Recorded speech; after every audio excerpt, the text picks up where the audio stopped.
MLA పోయిండాను, ఈ MLC మారిండాను, KCR సన్నాయి నొక్కులు నొక్కుతున్నాడు. మరి ఇన్నాళ్ళు ఎక్కడ పోయినావు నాయన? మా ఎమ్మెల్యేలను గుంజుకున్నప్పుడు మా కార్యకర్తలు కష్టపడి గెలిపించి అసెంబ్లీకి పంపిస్తే అక్కడి నుంచి అక్కడనే గద్దలాక దండకపోయినప్పుడు ఈ దుఃఖం కనిపించలేదా? ఇవాళ ఎందుకు వచ్చింది? ఎన్నికైనా నెల తిరగక ముందే ఈ ప్రభుత్వాన్ని పడగొడతాం, ఈ ప్రభుత్వం పడిపోద్ది అని చెప్పి బీజేపీ వాళ్ళు బీఆర్ఎస్ వాళ్ళు ఒక్కటై కుమ్ముక్కై మన ప్రభుత్వాన్ని పడగొట్టాలని చూసిరు. ఈ ప్రభుత్వం ఉండనే ఉండదు, 3 నెలలు కూడా ఉండనీయమని చెప్పి బీజేపీ వాళ్ళు బీఆర్ఎస్ వాళ్ళు మాట్లాడలేదా? ఇవాళ అక్కడి నుంచి ఈ భూమి మీద బీఆర్ఎస్ఏ ఉండదు, పాతాళానికి పోయిందనే పరిస్థితి వచ్చింది.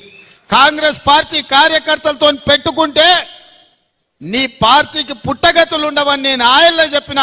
మా కార్యకర్తలు ఉసురు తలిగింది కేసీఆర్ నీకు, వాళ్ళ ఉసురు తలిగి దుమ్ము కొట్టుకపోతావు. నీకింక రాజకీయంగా మనుగడ లేదు.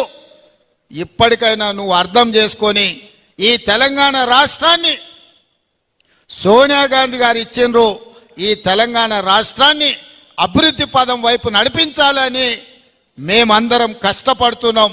ఇప్పటికైనా తెలంగాణ సమాజానికి క్షమాపణ చెప్పి అభివృద్ధి కోసం కష్టపడుతున్న కాంగ్రెస్ కు అడ్డుపడకుండా చేతనైతే సహకరించు, చేత కాకపోతే ఆ ఫామ్ హౌస్లో పడుకొని ఏడువు తప్ప ఇంకా కాళ్ళలో కట్టెబెట్టాలని తండ్రి కొడుకులు మామ అల్లుళ్ళు చూస్తున్నారు.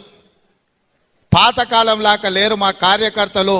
ఎవడైనా ఈ ప్రభుత్వానికి కాళ్ళలో కట్టెబెట్టాలని చూస్తే ఈపులు ఇమానమూతమవుతాయని చెప్పి నేను ఈ సందర్భంగా చెప్పదలుచుకున్నా.